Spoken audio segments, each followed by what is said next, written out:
पुण्यात हेमंत बागुल यांच्याकडून दुचाकी चालकाला मारहाण करण्यात आली आहे। हेमंत बागुल माजी उपमहापौर आबा बागुल यांचा मुलगा आहे। कारला दुचाकीचा धक्का लागल्यानंतर ही मारहाण करण्यात आली आहे। त्याचे दृश्य आपण पुढारी न्यूजवरती पाहतोय।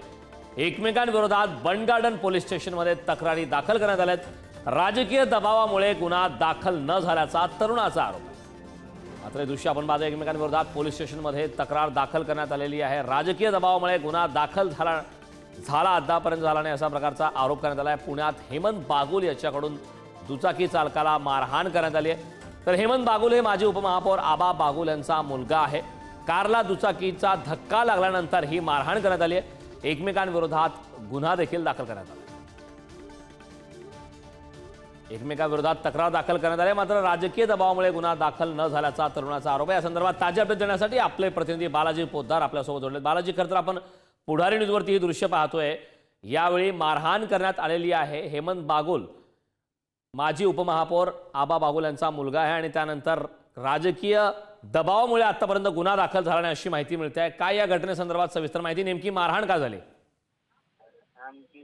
रस्त्यामध्ये वाहतूक कोंडी झालेली होती आणि दोन गाड्याच्या मधून जो आहे तो हा तरुण जो आहे तो वाट काढत असताना त्याच्या गाडीचा धक्का लागला।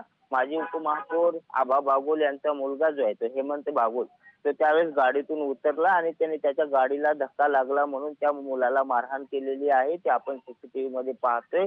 मात्र त्यावेळेस हा गुन्हा दाखल करण्यात आलेला नव्हता। संबंधित तरुणाने पोलीस आयुक्तांकडे तक्रार केली, त्यानंतर एकमेकाविरुद्ध आता गुन्हा दाखल करण्यात आलाय। मात्र राजकीय दबावापोटी मला मारहाण झाली आणि यांच्यावर गुन्हा दाखल झाला नसल्याचा आरोप केलेला आहे। मात्र राजकीय नेत्यांच्या मुलांचं हे वागणं जे आहे ते खरं तर अतिशय बेकायदेशीर असल्याची चर्चा आता पुण्यात होती आणि माजी उपमहापौरांचा मुलगा असल्याने या कृत्याबद्दल आता लोक या सगळ्यावरती टीका करताना आपल्याला पाहायला मिळतात। आणि अशा प्रकारे मारहाण करण्याचा कुणालाही अधिकार नसतानाही त्याविरुद्ध तक्रार देता आली असती, मात्र हे आबा बागुल यांच्या मुलाने ही मारहाण केल्याचं आपल्याला पाहायला मिळते।